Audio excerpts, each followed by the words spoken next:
Dust burst under Elias Turner's boots as he slammed the ranch gate against a sudden gust, rope snapping wild in his hands. The wind howled through empty corrals, the same hollow sound that had followed him since the winter took his wife. Then he saw the wagon, tilted, abandoned, a trunk spilled open, a paper caught on the fence wire, his name, not his handwriting. A child's cry broke the wind. A young widow stepped from the dust with two small figures behind her, and Elias knew letting them stay would cost him everything he had left. Before we ride deeper into the story, hit subscribe, ring the bell, so you'll never miss another ride through the legends of the Wild West. Now, let's get back to the trail. Dust burst under Elias Turner's boots as he slammed the ranch gate against a sudden gust, rope snapping wild in his hands. The post shuddered. The chain clanged. Cold air came pouring down off the northern flats, carrying dust, dry sage, and the old lonesome sound of an empty place. He tied the gate off hard and stood there a moment with both hands braced on the top rail. Beyond the fence, the prairie ran long and colorless under a low iron sky. His corrals sat half empty. His barn needed patching before snow. The bunkhouse had been silent for 2 seasons now. Too much silence had a way of settling into a man's bones. Elias knew that better than most. The wind shoved at his coat. He turned toward the lane and saw the wagon. It had listed into the shallow ditch by the fence line, one wheel sunk crooked in the earth. No driver on the seat, one trace dragging.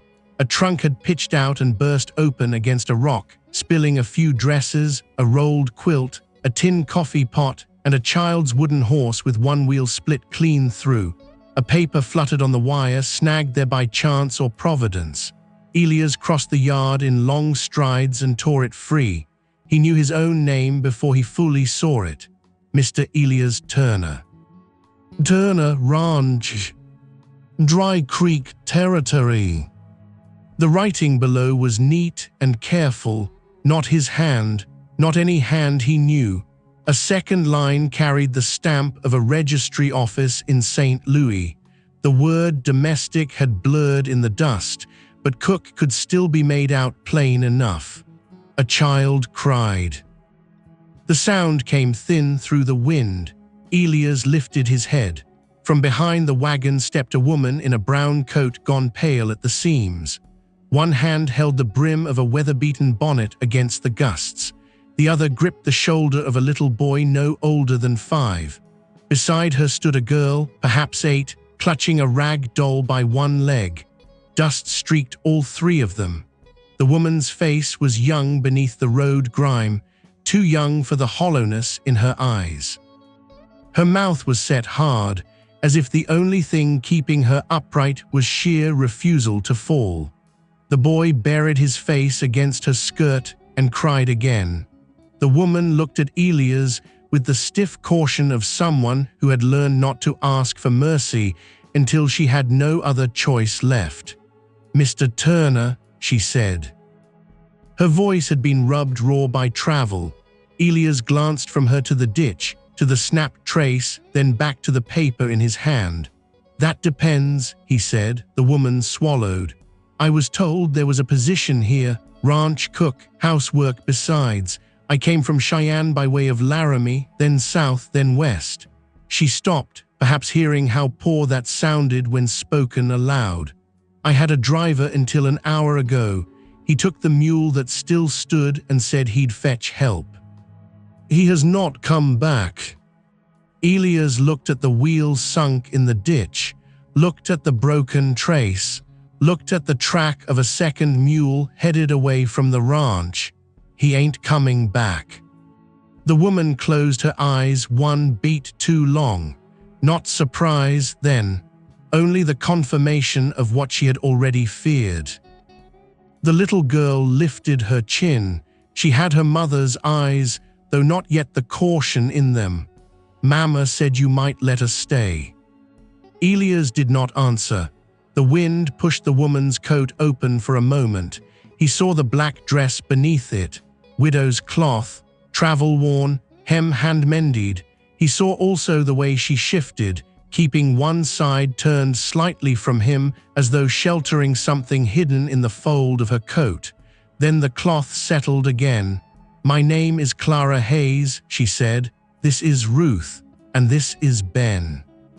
The girl gave a quick nod. The boy only pressed closer. Clara took one breath and let it out carefully. "The registry sent word there was honest work here. I can cook, bake, keep accounts fair enough for supplies and wages. I can sew. I ask little beyond a roof and food for the children." Elias stared at her, at the children, at the ruined wagon, at the paper with his name written by a stranger. He had placed the notice 3 months earlier because old Mabel Pike, who came by twice a week to do his cooking and mutter at his untidiness, had taken a bad fall and gone to live with her married daughter in town. He had asked the telegraph clerk in Dry Creek to send a message east through the registry. A cook wanted. No family, no trouble, winter work. Fair pay, no family. He looked again at the 2 children. The girl's shoes were tied with twine. The boy wore one mitten and no proper coat for weather that was about to turn mean. Clara stood straight, but the straightness cost her. He could see that too. From the barn came the creak of hinges and then the scrape of boots. Amos Keller stepped out carrying a feed bucket in one hand and his shotgun in the crook of the other arm. Amos had worked for Elias on and off since the spring cattle drive 8 years earlier. He was broad, grizzled, and permanently suspicious, as though the Almighty had once played him false, and he meant not to be fooled twice. He took one look at the wagon, the woman, the children, and his jaw tightened. "What's this?" Elias handed him the paper. Amos squinted at it, then at Clara. "I'll be damned." "Most folks already are," Clara said quietly. Amos did not smile. He looked past the wagon toward the distant road. "Who brought you?" "A driver named Hob Pike." "Know him?" "By reputation only." Amos spat into the dust. "That's enough." He turned to Elias at once, speaking low but not low enough. "Send 'em into town. Sheriff can sort it." The little girl heard that. Elias saw it in the way her fingers tightened on the doll. "There's no need to trouble the sheriff," Clara said. "We came only for the work." Amos ignored her. "You take in one woman alone, maybe that's something. You take in a woman with children and a busted wagon and a driver that vanishes on your fence line. That's trouble come wearing a decent face." Clara went still at that, not insulted, merely tired. Elias folded the paper once. "You done?" Amos's eyes cut to him. "I ain't wrong." "No." "Then don't be a fool." Elias looked back at Clara. Dust had gathered in the lashes at the corners of her eyes. Her right glove was torn across the knuckles. The boy had stopped crying, but only because he had gone quiet with that small, fearful quiet children get when they sense the next word may decide the whole shape of the world. "What happened to your husband?" Elias asked. Clara hesitated. "He's dead." "That much I gathered." She met his gaze. He rode freight contracts, then land surveying some. He went south last spring to look into a claim matter and never came back. They found his horse, not him. Amos muttered, "There it is." Elias heard it too. A claim matter. Men died over less every year in the territories. Men lied over less too. Clara reached inside her coat slowly, as if afraid sudden movement might send them all the wrong way. She drew out a leather packet tied with frayed cord. "My husband left papers. Some were mailed ahead to me after his things were gathered. I have not shown them to anyone yet. I was told not to. but I suppose I've run out of road where keeping secrets helps." Amos shifted the shotgun into both hands. Clara did not hand the packet over, she only held it. "Later," Elias said. Amos stared. "Later." Elias took the feed bucket from him and set it down. "Get the bay mare from the lower pen and help me pull that wagon clear."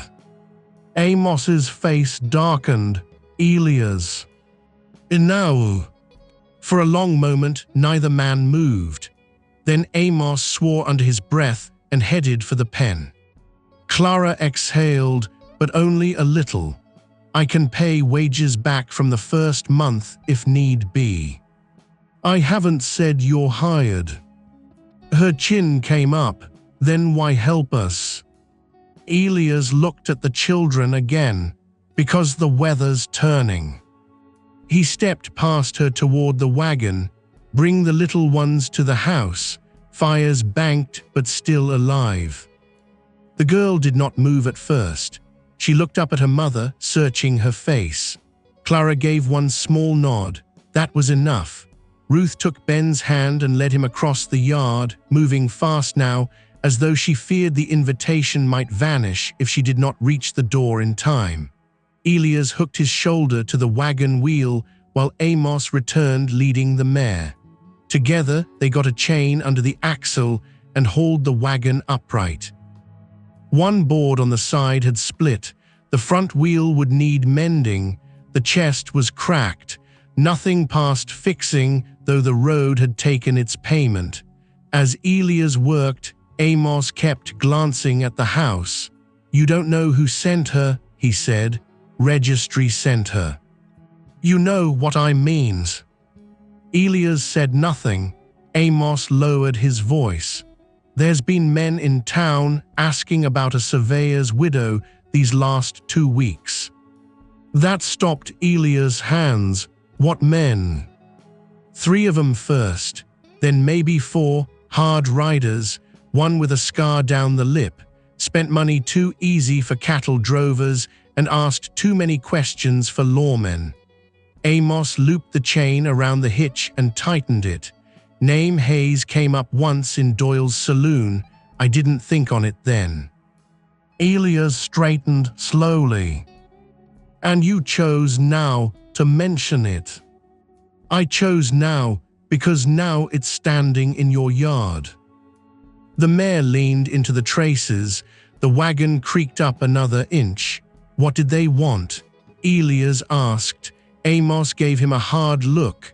"What any such men want: papers, land, a witness gone quiet, maybe all 3. The wind died for half a breath. In that stillness, the ranch seemed to listen. Elias finished tying off the chain. "You should have led with that. You should have shut the door."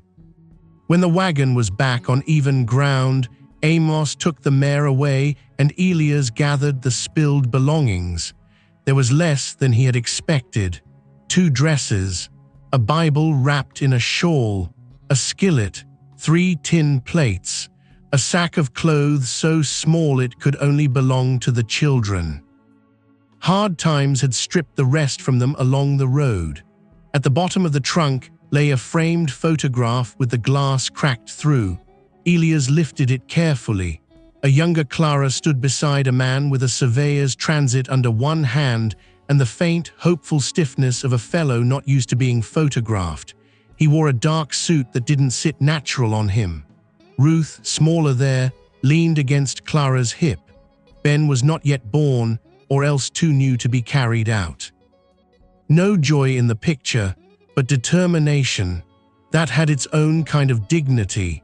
Elias set it back and shut the trunk. By the time he carried the last of their things to the porch, smoke was lifting from the chimney proper. Through the kitchen window, he saw Ruth standing on tiptoe near the hearth, warming her hands. Ben sat on the floor with the old hound Samson leaning his great head into the child's lap, as if they had always known each other. Clara stood near the table but had not taken her coat off. She remained a traveler still, not yet believing she had stopped. Elias stepped inside and shut the door against the wind. Heat met him, wood smoke, coffee grounds from the morning still in the pot. The sight of 3 strangers in that kitchen made something in his chest pull tight. Clara glanced at the room once, and her gaze landed on the faded blue shawl folded over the chair by the stove. She looked away at once. She knew what such things meant in a house where no woman lived. "There's stew left from noon," Elias said. "Not much, but enough stretched with bread." "I can warm it," Clara answered. "You're a guest tonight." A flicker crossed her face, pride maybe, or shame at needing the word. Ben spoke at last, voice small and hoarse. "Can Samson sleep by me?" Elias looked at the hound, old and arthritic and loyal beyond reason. Samson thumped his tail once, if he chooses. That seemed to satisfy the boy. Clara untied the leather packet and laid it on the table. "You asked about my husband." Elias took off his gloves. Amos came in behind him and shut the door with more force than necessary. He stayed standing near the wall, arms crossed. Clara opened the packet. Inside were folded maps, a deed copy, 2 letters, and a narrow ledger book with figures written tight and neat. She set them out one by one. Her fingers were steady. Only the whiteness at the knuckles betrayed the strain. "My husband, Matthew, surveyed parcels south of Dry Creek for a syndicate that meant to buy up water access before the railroad spur came through. That much I knew. I did not know until after his death that he'd begun to suspect the claims were false." Amos let out a low breath. Clara touched the ledger. He copied figures here, survey marks, names, payments. There are homestead lines moved on paper to Steel Creek frontage from 3 families and from tribal allotment land besides. He wrote that 2 men in town were involved, maybe more. He meant to bring it to a federal clerk in Santa Fe. "Didn't make it," Amos said. "No." Clara's eyes did not leave the ledger. "A week after he mailed the first packet to me, he vanished." Ruth had gone quiet by the fire. She was listening, though she pretended not to. Elias unfolded one of the maps. He had enough experience with range boundaries to know honest work from crooked at a glance. These lines buckled where they should run straight. Creek bends were altered. Acreages did not match markers. It had the smell of theft all over it. "Why come here?" he asked. "Because one of the letters bore your name." That drew his head up. Clara slid the letter across the table. The seal was broken long ago. The hand was Matthew Hayes's. Elias read quickly, "Mr. Turner. I was told by a former trail hand that you are an honest man and not beholden to Doyle or Kearney interests. If word reaches you from my wife, help her if you can. I have found matter here that places decent families in danger. I do not know whom to trust in town. Burn this if you wish, but remember there are children tied to what comes next." Elias read it twice. "Who was the trail hand?" Amos asked. Clara shook her head. "Matthew never said." Elias folded the letter with care, but no care could change what it had laid on the table between them. Amos gave a bitter laugh. "So some dead surveyor names you honorable, and that means armed men will come sniffing at your gate." Elias stared at the map, at the shifted lines, at the thin blue marks where water should run. A ranch in that country lived or died by water. So did a homestead. So did a tribe pushed farther than it should ever have been pushed. "Who are Doyle and Kearney?" Clara asked. Amos answered first. "Silas Doyle owns the mercantile, half the freight contracts, and most men's debts in Dry Creek. Judd Kearney runs cattle south of the Wash and hires gun hands quicker than he hires cowboys. Together they could skin the law and sell it back as Sunday clothing. Clara looked at Elias. And are you beholden to them? No. Why not? Because I prefer sleeping. A sound almost like a laugh touched Ruth's mouth and vanished. Amos did not share it. You understand now what this is. Men will kill for water before winter. Clara gathered the papers slowly, though not before Elias laid a hand on the ledger. Leave these out. She hesitated. If you read them, you are in it. Amos snapped. He's already in it. There it was, no ducking it now. The kitchen seemed smaller all at once. Firelight climbed the walls. The children sat too still. Clara looked as though she expected the room itself might turn on her if she breathed wrong. Elias moved to the stove and lifted the lid from the stew pot. Amos, get more wood in. Clara, cut the bread. After they've eaten, the children can sleep in the spare room off the hall. You can have the bed by the window in my wife's old sewing room. The words left his mouth before he had weighed them. He rarely opened that room, once in spring to air it, once in fall to shut it again. Clara looked at him carefully. You are sure? No. But you mean to do it anyway? Yes. Amos swore softly. That's your dangerous look, Elias. I don't have one. You do. It's the one right before a fool thing starts feeling like scripture. Elias handed him the wood box. Then fetch scripture. That night the wind worsened. It battered the eaves. It rattled the shutters and dragged fingers down the chimney. Somewhere after midnight, Elias rose from his bed and walked the house, checking latches out of habit. He paused outside the sewing room door. Light showed beneath it, thin and gold. He knocked once. Silence. Then Clara's voice. Yes. He opened the door a few inches. The room smelled faintly of cedar and old linen. Clara sat at the small table by the window with the ledger open before her and a candle guttering low. She had taken off the widow's black outer dress and sat in a plain homespun gown, sleeves rolled back. The youth in her face showed more plainly that way. So did the exhaustion. You should sleep, he said. So should you. He glanced at the ledger. Anything new? Only numbers I already fear. She turned a page toward him. There were names there, Doyle, Kearney, two others he knew from town, beside them figures and dates, survey marks, payment lines, one entry circled twice, Red Wash East Channel diverted by revised plat, tribe petition ignored. Elias stood very still. Matthew copied that 3 days before he disappeared, Clara said. He wrote in the margin that the original markers still stood if someone knew where to look. That someone ain't likely to be left breathing. So I have gathered.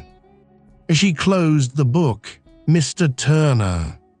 Elias. She tried the name as if it were a door uncertain to open. Elias.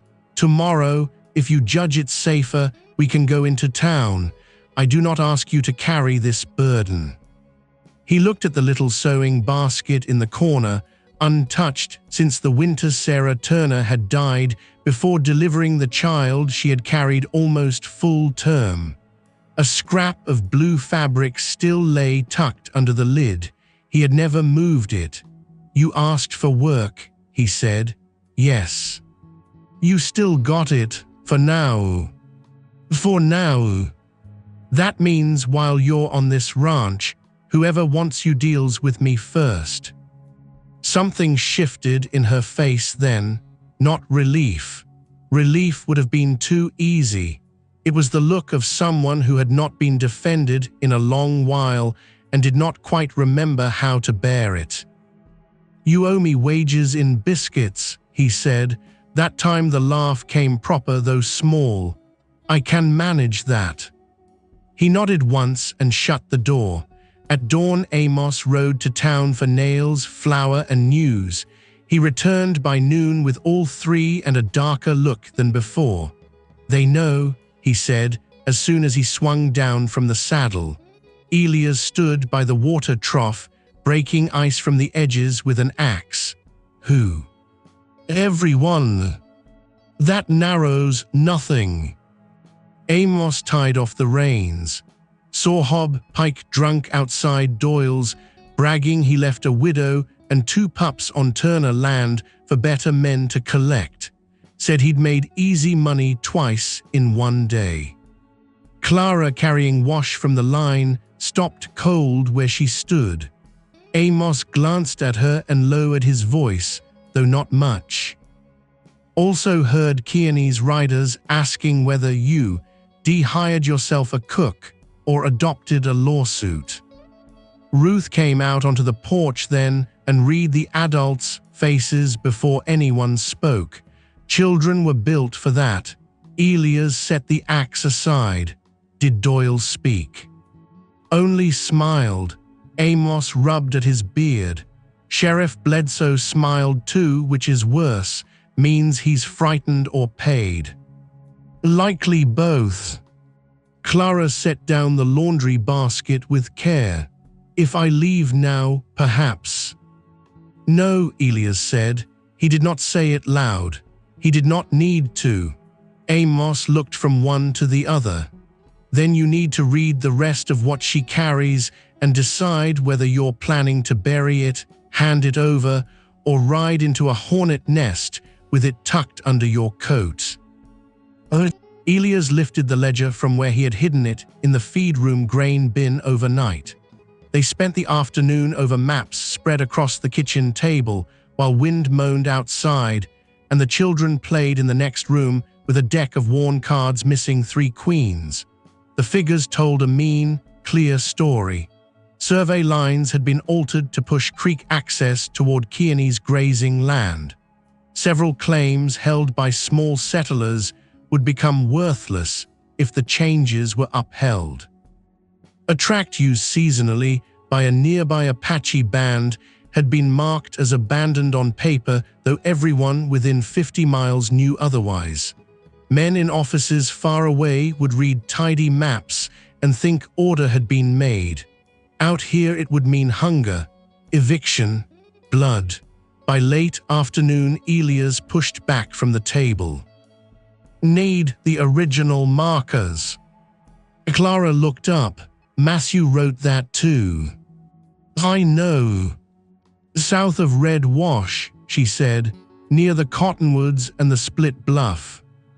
Amos barked a humorless laugh. "That's Kearney Range by one side and Apache territory by the other. Fine place for a man hoping to die in a balanced manner." Elias ignored him. "If the markers stand, the maps can be broken." "And if they don't?" Clara asked. "Then we still know there's fraud, only not enough to beat men who already own the sheriff." Amos leaned forward, both palms on the table. "You can't ride south with this woman and leave the ranch open." "I didn't say she was coming." Clara's eyes flashed. "Those are my husband's notes. And my problem now too. Only because I brought it here." Elias looked at her then. "No, because somebody drew my name into it before you ever reached this place." That quieted them both. Ruth appeared in the doorway holding Ben's hand. "Are bad men coming here?" No one answered fast enough. Ruth straightened a little, trying on bravery the way children do when fear has already entered the room. "If they are, I can hide Ben under the flour bin." Ben frowned. "It smells in there." For the first time that day, Amos's face softened. Let's hope it don't come to that, little miss." That evening, they barred the doors earlier than usual. Elias carried the shotgun to the porch chair instead of leaving it over the mantel. He took first watch while Amos slept on a pallet by the kitchen. Clara said nothing about it, but after the children were in bed, she set a fresh pot of coffee by Elias' elbow and left it there without a word. Moonlight came thin through ragged cloud. Near midnight, Samson raised his head and growled low. Elias stood. Out by the gate, 3 riders sat dark against the pale ground. They did not call out. They only waited. Amos rose behind him, already awake with the shotgun in hand. "Told you."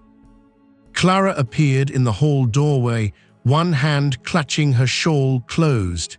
Elias did not turn toward her, but he knew she was there. One of the riders urged his horse forward 2 paces. "Evening, Turner." The voice carried easy, too easy. "What do you want?" "Only to ask whether a widow named Hayes strayed onto your place by mistake." "She didn't stray." A small laugh drifted through the dark. "Then perhaps you'll send her along proper. Perhaps you'll ride away proper." The rider shifted in the saddle. Moon caught his mouth then, scarred down the lip. Amos had named him right.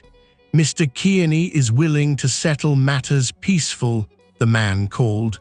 "Woman hands over what belongs to him, no trouble follows. Nothing she owns belongs to Judd Kearney." "That ain't for you to say." Elias let one beat pass. "Looks like I just did." Silence stretched, then the rider spat. "One widow ain't worth a ranch, Turner." "Then I'd advise you not to make that wager." For a moment, Elias thought shots might come. Instead, the riders turned their horses slow and rode off into the moonless reach beyond the fence. Amos let out his breath through his teeth. "That's worse." "I know." Clara stepped onto the porch now, though the night bit cold and she wore no coat. "They won't stop." "No."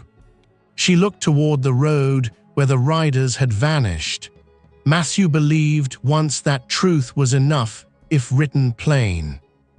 Elias kept his eyes on the dark. Men who steal land generally learn to read around truth. By morning his course was set. He saddled his dun gelding and packed for a 2-day ride south. Rope, blanket roll, coffee tin, jerky, canteen, the copy map Clara trusted most. He wrapped the ledger in oilcloth and left it hidden beneath a loose floorboard in the pantry. Clara met him by the barn, jaw tight. "You're still not taking me." "No." "Because I am a burden." "Because you're the reason they'll expect me to protect the ranch instead of ride. Let them expect wrong." Amos snorted from the hitch rail. "A rare pleasure." Clara did not smile. "I know the marks Matthew used in his notes." Elias swung the saddle cinch tighter. "You know the notes, I know the land. Amos stays here, that's how it stands." She stepped closer. "If you do not come back." He met her gaze. "Then burn the maps and take the children north to Fort Union. There's a mission there. Say Elias Turner sent you. A padre named Lujan owes me for 3 broken ribs and a winter calf." For the first time, anger cracked through her composure. "You speak of vanishing as if it were weather. Out here it often is." She held his stare another moment. Then something in her eased, not consent, recognition. She had known one man already who rode toward danger because not riding would have cost him more. She reached into her coat and handed him a folded scrap. Matthew wrote a marker phrase on that for the bluff. He took it, their fingers brushed. Her hand was cold. Ruth and Ben stood on the porch watching. Ruth had Ben's arm around her shoulders, though he was the smaller one. Children often comforted one another in the wrong directions. It still counted. "You bring him back, Mr. Amos," Ruth said. Amos grunted. "I ain't going." "Then bring him back from here." Amos looked deeply offended by the burden and touched 2 fingers to his hat. "I'll attempt a miracle."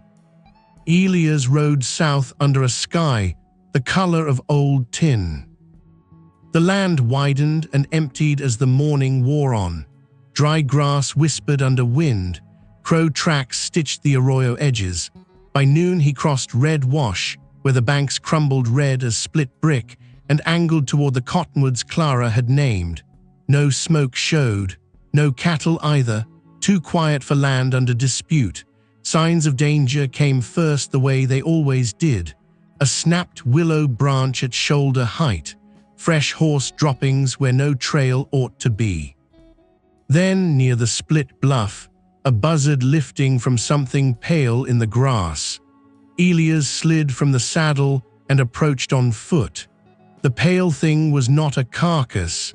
It was a survey stake driven deep, its top cut clean and burned at the edge where someone had tried to destroy the mark, but not enough had taken.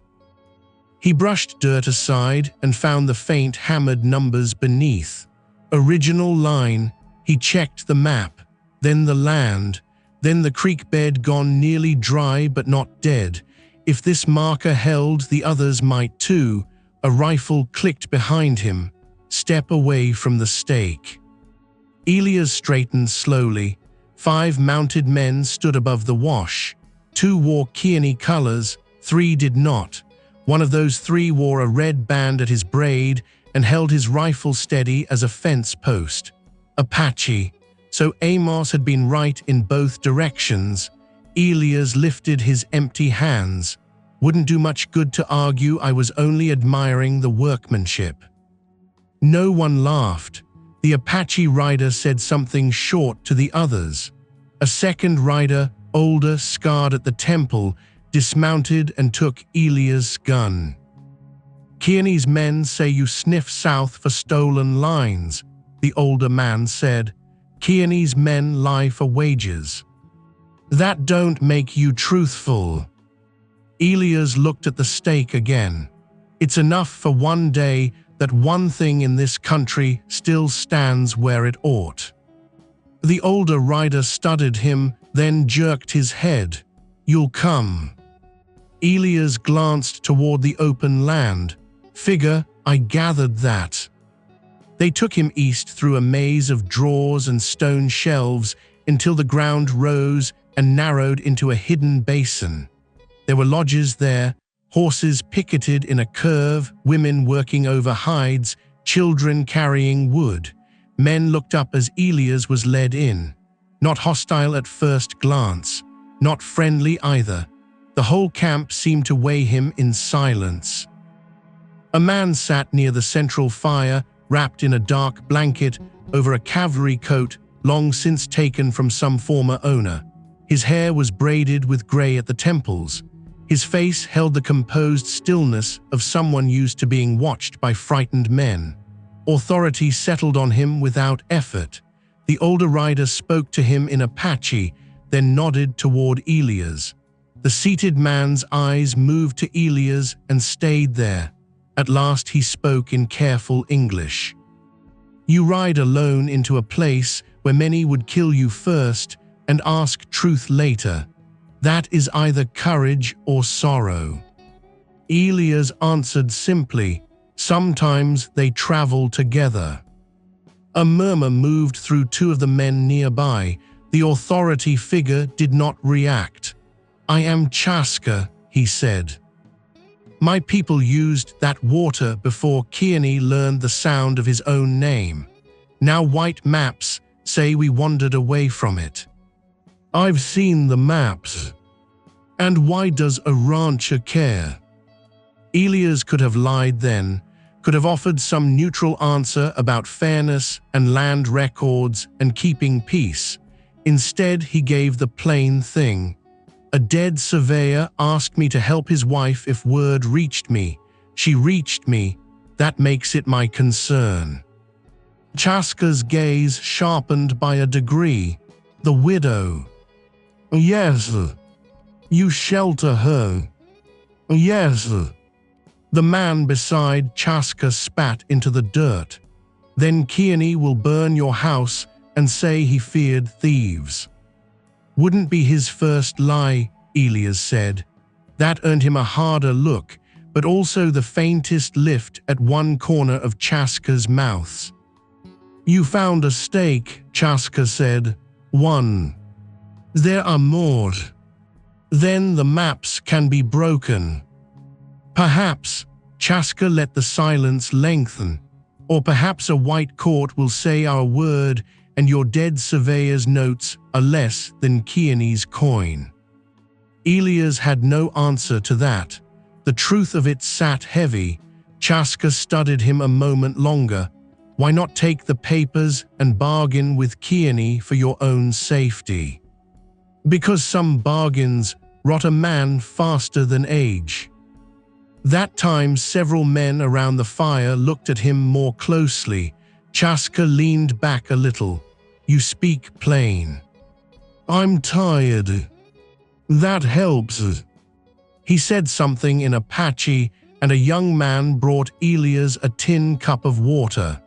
Elias drank because refusing kindness at such a moment could be mistaken for fear.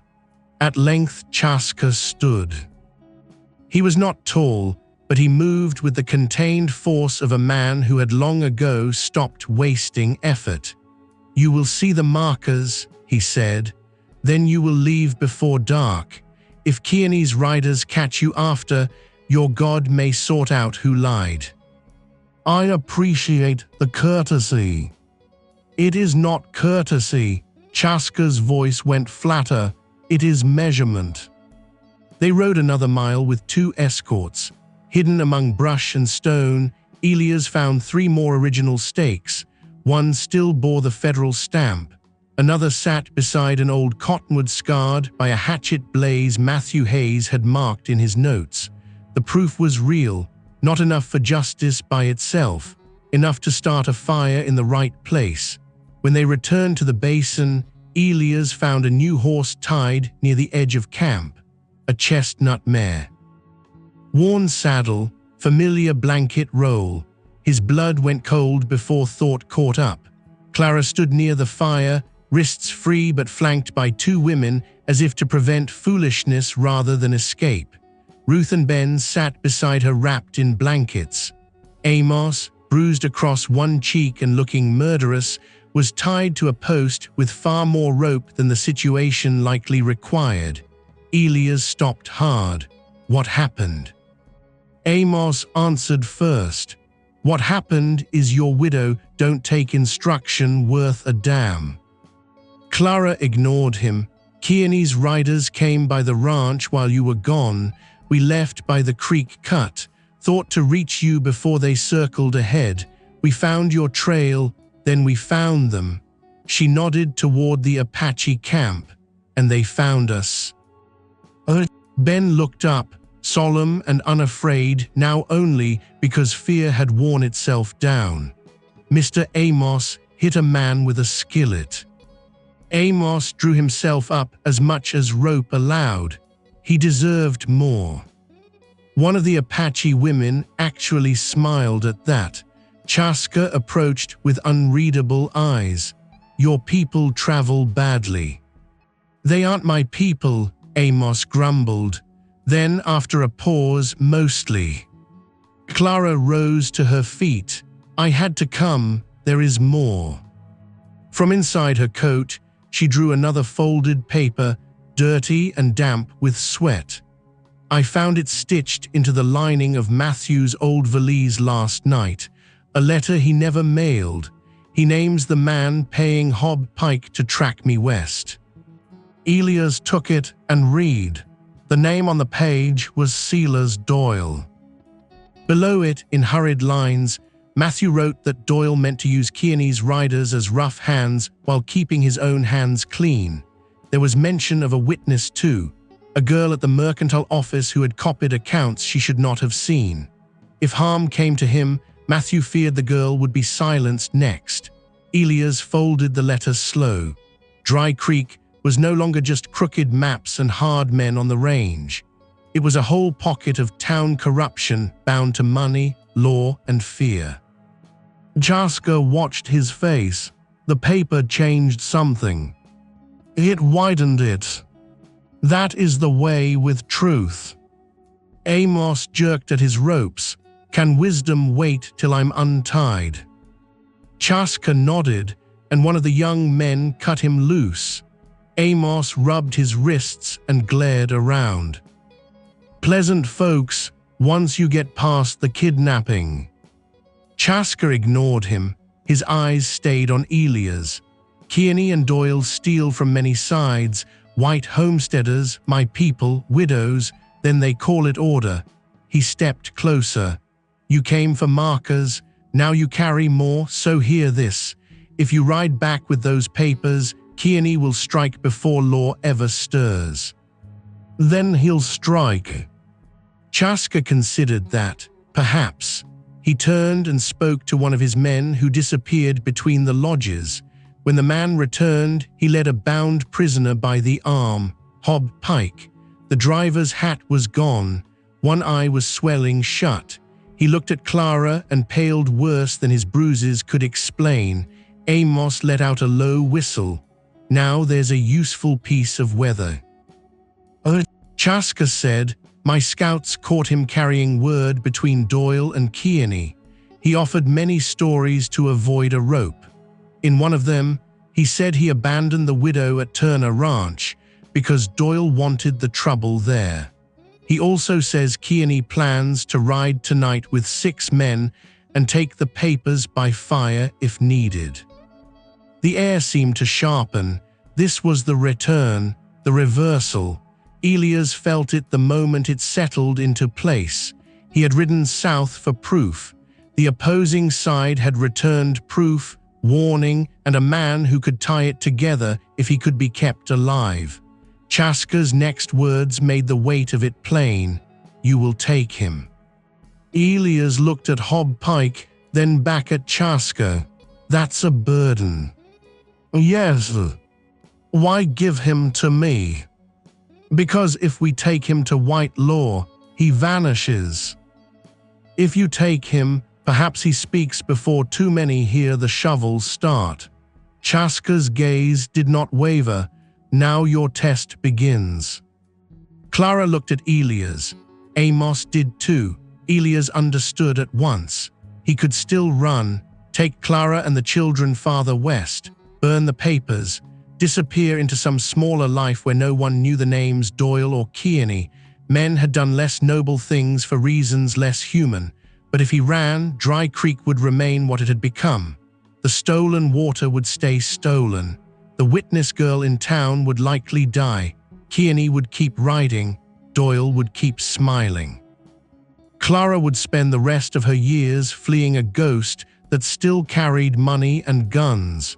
Chaska stepped nearer and spoke low enough for only Elias to hear. You lost someone, he said. It was not a question. Elias did not ask how he knew. Grief recognized its own shape. Yes. Then choose carefully what you do with pain. Men like Doyle feed theirs to other people. Better men bury it and think that is strength. Neither path heals land. Elias looked toward Ruth, who sat beside Ben with the Apache women, no longer crying, only watchful. Then at Clara, weary and fierce and trying not to plead. Then at Hob Pike, already trembling at the thought of whichever road might take him. He heard Sarah's voice then, not in memory's exact words, but in the old turn of feeling. Do the thing you can still bear to remember. All right, he said. They rode back toward the ranch with dusk pouring down over the plains. Amos kept Hob Pike tied to a lead rope and promised him inventive deaths every half mile. Clara carried Ben before her in the saddle while Ruth rode with Elias and held on with thin, determined hands. Two of Chaska's men shadowed them at a distance, unseen unless one knew where to look. When the ranch came into view, a thread of smoke curled above the far corral. Amos swore, too late. They broke into a run.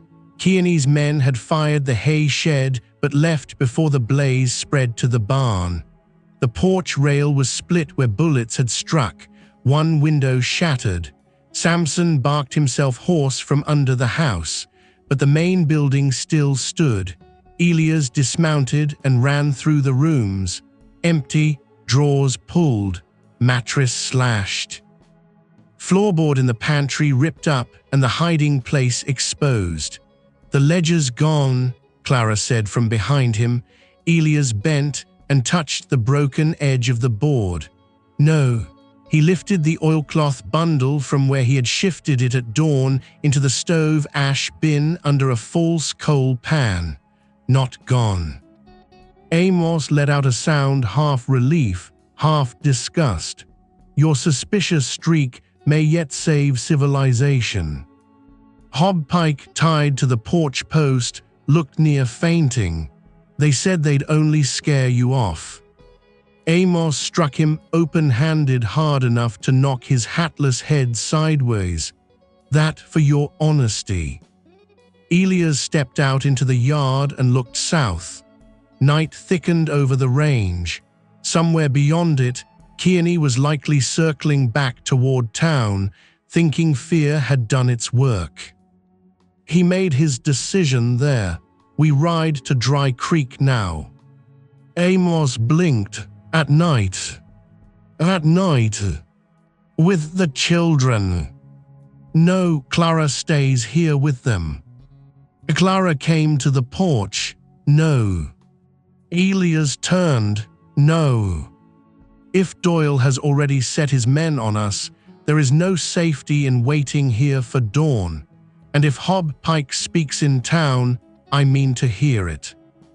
Amos threw up both hands. "I am surrounded by lunatics." Ruth clutched the porch rail. "Are the bad men going to jail?"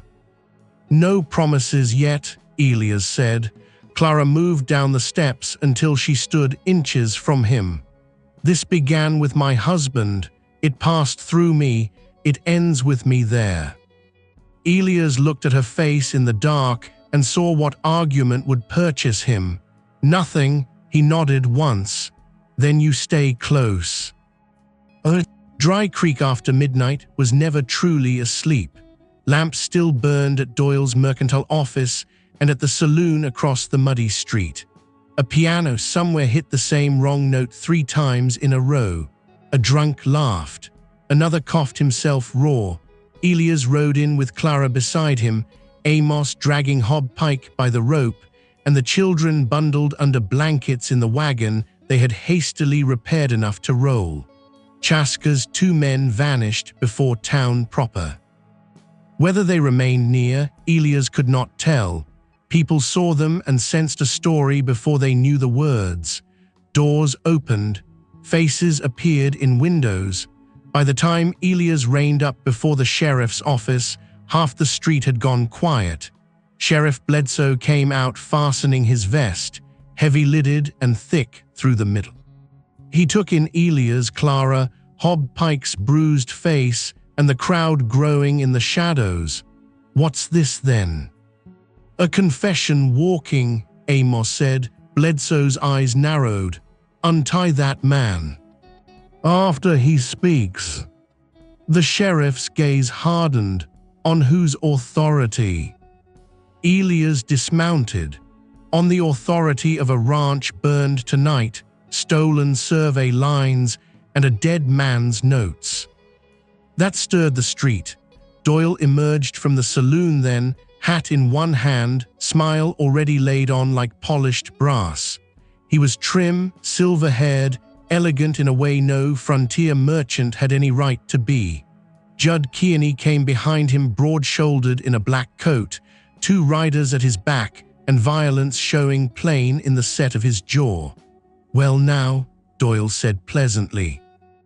Looks like the whole county has turned out for theater. Clara went rigid beside Elias. Kearney's eyes found her and stayed there with ugly possession. You should have kept riding, widow, Kearney said. Amos gave the rope a savage yank and Hob Pike stumbled forward onto his knees in the street. Tell it, Amos said. Hob licked cracked lips, looked at Doyle, at Kearney, at Bledsoe, at Elias. Men calculate strange when death stands on all sides. Doyle spoke first, mild as cream. Careful now, Pike. A frightened man says many foolish things. Clara climbed down from the wagon. My husband trusted you. All motion on the street seemed to pause. Doyle gave her a sorrowful look, practiced perhaps in a mirror. Mrs. Hayes, your husband fell in with difficult business. I warned him against dramatic notions. You paid to have him followed. Nonsense. She held up Matthew's letter. He named you before he vanished. Kearney stepped forward. That paper proves nothing. Elias drew the maps from his coat. These do. He handed one to the nearest townsman, a blacksmith named Warren Pike, no kin to Hob and a man known more for his hammer than his mind. Warren squinted at the lines, then passed it to Reverend Cole, who had come out in his shirt sleeves, spectacles crooked. What am I looking at? Warren asked. Stolen water, Elias said. He took another map and laid it on the sheriff's hitch rail under the lamp. Original stakes still stand south of Red. Wash these revised plats, shove creek access to Kearney Range, and off 3 homestead claims. They erase tribal use land besides. Matthew Hayes copied the payments tied to it. Murmurs rose now, sharper than before. Men knew what creek lines meant. Bledsoe moved toward the map, but Doyle's voice cut in smooth and cool. You expect the town to take the word of a widow, a rancher, and a drunk over filed papers. No, Elias said. That's why I brought the drunk. Amos hauled Hob Pike upright by the collar. Speak, Elias told him. Hob shook. I only carried messages. Kearney's face went flat. Doyle's did not change at all, which was worse. Speak, Elias repeated. Hob swallowed. Mr. Doyle paid me to guide Mrs. Hayes west once word came she'd left Cheyenne. Said if I learned where she was bound, there'd be more money. Mr. Kearney wanted the papers she carried. Wanted the widow scared off before she reached anyone not in his pocket.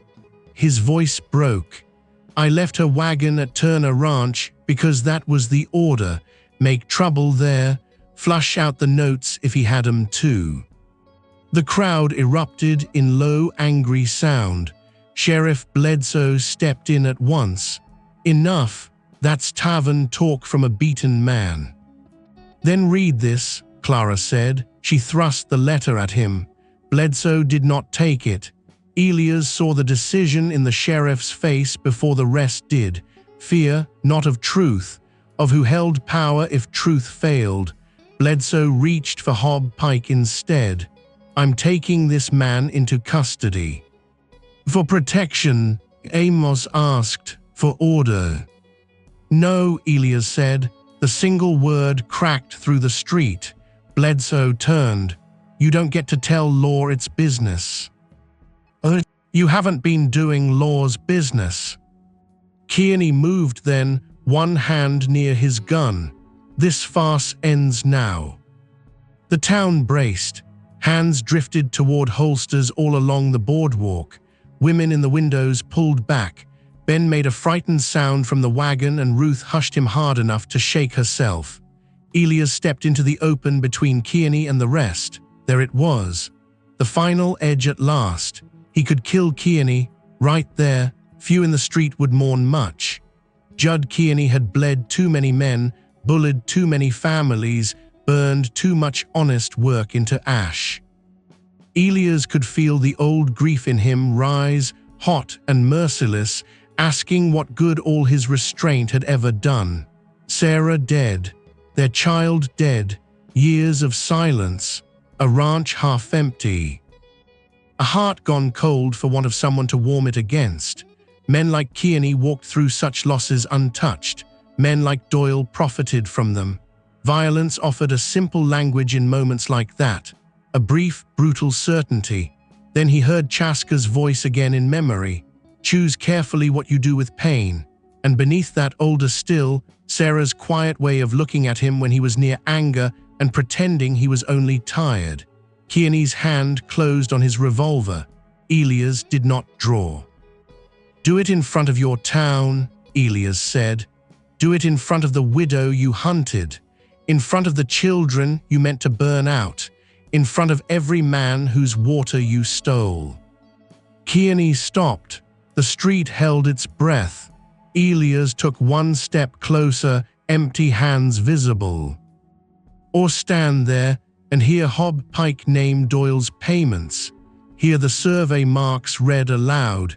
Hear every decent man in Dry Creek decide whether he wants this on his soul. Doyle finally lost the smile, only a little. Enough. Sheriff, he said sharply, disperse this mob. No one moved. Then Reverend Cole stepped down from the boardwalk and came to Elias' side. Read the letter, he said. Warren the blacksmith joined him, wiping hands on his apron. And the ledger. A woman's voice called from the crowd. Read all of it. More voices followed, not brave at first, then braver. Bledsoe looked around and saw what was happening, power shifting, fear changing direction. Doyle saw it too. He turned away slightly, perhaps to step back into the saloon, perhaps to signal one of his men. Hob Pike shouted then, desperation making him wild. He killed Matthew Hayes. Every head snapped toward him. Hobbs' voice cracked. Not Kearney, Doyle ordered it. Said the surveyor wouldn't stop. Said a body in the wash would look like a pash done it. Kearney only sent the riders. Doyle planned the rest. Silas Doyle's face emptied all at once. Not outrage, calculation abandoned. Kearney cursed and reached for his gun. This time someone else drew first. Sheriff Bledsoe. Maybe conscience finally found him. Maybe the crowd did what conscience could not. Maybe he feared being dragged down with the men who had paid him. Whatever the reason, the barrel came up toward Kearney and his voice shook. Don't. Kearney froze. Doyle took one careful step back. Amos grinned without joy. Well now. The law woke up. What followed happened fast and muddy and ugly, the way justice often did on the frontier. Kearney's two riders tried to bolt and found Warren and three freight hands blocking the alley with shotguns. Doyle ran for the saloon rear and collided with Reverend Cole of all men, who swung a hitch rail pin like Old Testament scripture and dropped him in the mud. Bledsoe took Kearney's gun. Amos nearly throttled Hob Pike anyway, before Clara told him sharply that dead witnesses served only the guilty. And through it all, Elias stood strangely still. The thing he might have done, the thing many would have understood if he had done it, it passed from him inch by inch like fever breaking. In its place came no triumph, only exhaustion. And then, beneath that, a steadier thing. By dawn, the town had changed shape. Doyle sat in a locked cell, cursing every person he had once called friend. Kearney occupied the next one in murderous silence. Hob Pike had been placed where both could hear him breathing and neither could reach him. Bledsoe, pale and sweating, swore before witnesses that he would send riders to the territorial judge with the maps, the letters, and two men from town to verify the original markers. Reverend Cole volunteered. So did Warren. Unexpectedly, so did old Mrs. Pike from the boarding house, who said men lied more carefully when a respectable widow sat in the wagon. Clara laughed at that for the first time without sorrow packed around it. By mid-morning, a second surprise arrived. Chaska rode into Dry Creek with 3 men and no weapons drawn. The whole town went taut. Elias came down the boardwalk to meet him. "You came openly," Elias said. Chaska looked around at the gathered faces. It seemed the day for unusual things. He carried a wrapped bundle. He handed it to Elias. Inside lay the original Federal Survey book page Matthew Hayes must have torn free before his death, the final seal to crack the fraud entirely. "One of my young men found it where Doyle's hired killer dropped it in the wash," Chaska said. "We kept it because paper from white men usually means trouble. Today it means another kind." Elias looked at him. "You trust this town enough to hand it over?" "No," Chaska's gaze moved to Clara, then to Ruth and Ben beside her, then back to Elias. "I trust what you chose in the street last night." That was respect, given slowly, earned, not granted. It weighed more because of that. The hearing in Santa Fe took weeks to arrange and months to conclude. Winter came in full before final word returned. Snow laid white over the range. The creek ran narrow but honest through land now frozen into stillness. Men cursed, hauled wood, fed stock, and waited. Waiting was its own frontier labor. During that waiting, life on the Turner ranch altered by degrees so small that only later did Elias understand how much had shifted. Clara stayed. At first because travel in winter with children would have been foolish. Then because there was work, and work on a ranch became its own argument for staying. She took over the kitchen fully within 4 days and had Amos complaining by the end of the first week that her biscuits shamed every meal he had ever praised. She mended shirts, kept accounts in a firm, clean hand, and taught Ruth to read better from the almanac, while Ben followed Samson like a second tail. Elias found himself listening for sounds in the house he had once tried not to hear. The thump of little boots in the hall. Clara humming under her breath while kneading bread. Ruth reading scripture too fast. Ben asking why cows did not like snow and whether God had made wolves mean on purpose or whether wolves had chosen it. At first, those sounds unsettled him. Then, more dangerous still, he began to miss them when they ceased. The sewing room door stayed open now. One afternoon, Clara found him standing in it, looking at Sarah's old basket where it still sat in the corner. "I can move those things," she said quietly. "No." He did not know why he said it so fast. Perhaps because grief, once shut into a room, feared being touched. Perhaps because some part of him no longer wanted the house arranged as though death were the only faithful resident. Clara stepped beside him and did not look inside. She only stood there with him. "I know what it is to leave a room untouched," she said. He glanced at her. "Do you?" She gave one nod. "For months after Matthew vanished, I left his boots by the door. Not because I believed he'd walk back into them, only because putting them away would have made the world admit itself too loudly." Snowlight filled the hallway, pale and clean. "I buried a wife and a child in the same week," Elias said. It was the first time he had spoken the whole thing aloud to her. Clara did not answer right away. At last she said, "That is too much grave for one man." He looked down at his hands, felt like the house got bigger after, meaner too. Empty houses do. They stood there until Ben yelled from the kitchen because Samson had stolen a crust and hidden it under the table with the guilty dignity of a king. In late January, the territorial ruling came. The altered plats were voided. Water rights reverted to the original surveyed claims. Kearney's southern expansion was broken apart. Doyle's mercantile holdings were placed under review for fraud and conspiracy.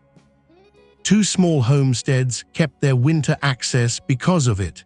Chaska's people gained formal acknowledgement of seasonal water use, not full justice, but more than they had held under Doyle's paper theft. Sheriff Bledsoe resigned before spring and left town under a cloud of muttering disapproval and one thrown turnip. Dry Creek changed after that, not into paradise. Frontier towns never turned saintly, but they shifted. Men who had kept their heads down began looking others in the eye. Doyle's old accounts were examined. A new sheriff, lean and humorless, came up from Las Vegas territory with no friendships in town and a fondness for written testimony. Warren the blacksmith was elected to some committee he did not want and performed badly but honestly. Reverend Cole preached 3 sermons in a row about theft without once using Doyle's name, which only made everyone hear it louder. And on the ranch, consequences spread in quieter ways. Chaska came once in early thaw with 2 men and a wagon load of mesquite posts in trade for winter beef Elias had sent south when he learned the band's game had run scarce under snow. They stood by the fence line together while Amos pretended not to be curious and absolutely listened to every word. "My nephew says your old dog bit him," Chaska said. "Probably deserved it. He was stealing bacon. Then he definitely deserved it." For the first time, Elias saw the full shape of Chaska's smile. It changed his whole face. "You have strange children now," the Apache leader said after a while, glancing toward the yard where Ruth and Ben were trying to teach Samson to pull a sled made from a feed lid. "They're not mine." Chaska regarded him. "No." Elias said nothing. Chaska looked back at the yard. The world changes by the people we decide not to throw away. Then he mounted and rode south again. Spring edged into the land slow and muddy. Carving season began. Fences needed mending where the fire had weakened rails. Amos complained from dawn to dark and with obvious contentment beneath it. Ruth learned to gather eggs without being pecked half to death. Ben fell in the trough twice, once by accident. Clara planted onions near the kitchen and laughed when Elias said no respectable onion ever survived his soil. One evening after supper, as the last gold light pooled along the window glass, Ruth set down her spoon and asked the question no one had named. "Mama," she said, "are we leaving after the road's dry?" Silence settled soft and dangerous over the table. Ben looked up at once. Amos pretended sudden great interest in his beans. Elias felt the room tighten around a future he had refused to look at too directly. Clara folded her napkin.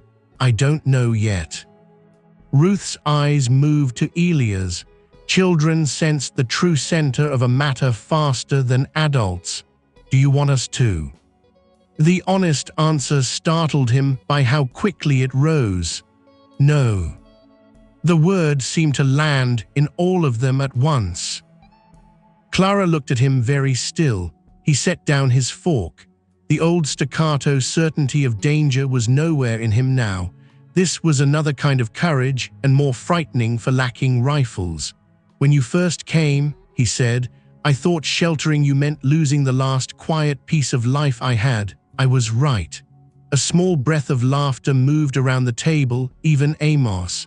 Elias kept his eyes on Clara, but I was wrong about the loss. The children had gone motionless. Clara's face held gentleness and caution together. Elias. "I've lived too long like a shut door." He glanced once toward Ruth and Ben, then back to her. "I can't promise easy. I don't know much about beginning again, but if you'd have it, I'd ask you to stay, not as hired help." Amos coughed violently into his napkin, to hide what might have been emotion or amusement or both. Ben whispered, far too loudly, "Is this the part where people kiss?" Ruth elbowed him with elder sister ferocity. "Hush." Clara's eyes shone but did not spill. She had known enough uncertainty by then to value plain words over grand ones. "You are asking poorly," she said. Elias nodded. "I know. Which may be why I trust it." A laugh rose in him before he expected it, real and rusty from disuse. She looked down at her hands, then back up. "Yes, I'll stay." Ben flung both arms around Samson's neck. Ruth covered her face and cried anyway. Amos declared he had survived gunfire, drought, and territorial politics only to be slain by supper conversation. Elias came around the table slowly. Clara stood to meet him, neither hurried, neither was young enough in sorrow to mistake haste for certainty. When he took her hands, they felt strong and warm and marked by honest work.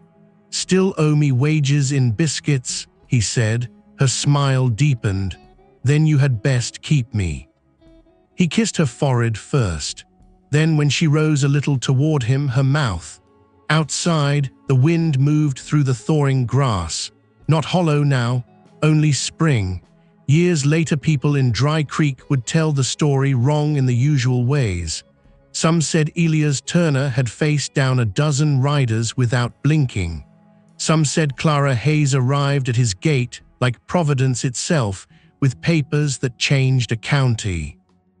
Some said Doyle cursed until the day he died in territorial prison, and Kearney went north broken and bitter, and never again held more than a rented pasture. All of those held a piece of truth. None held the whole. The whole was quieter. It lived in the way Ruth grew into a young woman who could read law notices and spot a crooked line half a page away. It lived in Ben learning horseflesh from Amos and patience from no one at all. It lived in the new fence posts at the south pasture, some cut by Elias' hand, some traded from Chaska's people, standing side by side through weather. It lived in Clara's laugh-filling rooms, once shut to grief. It lived in the little white stone under the cottonwood where Sarah and the child still rested, now visited not by one silent man alone, but by a family who understood that love was not betrayal simply because it came twice in a lifetime. Elias never ceased missing what he had lost. That is not how healing works on the frontier or anywhere else. Loss remained part of the land inside him, but it was no longer the only country he carried. One evening near sunset, after the second spring grass had come in green and clean across the flats, Elias stood by the outer gate while Ruth and Ben chased calves too near the kitchen patch, and Clara called after them from the porch. Amos hammered at a latch and cursed the concept of hinges.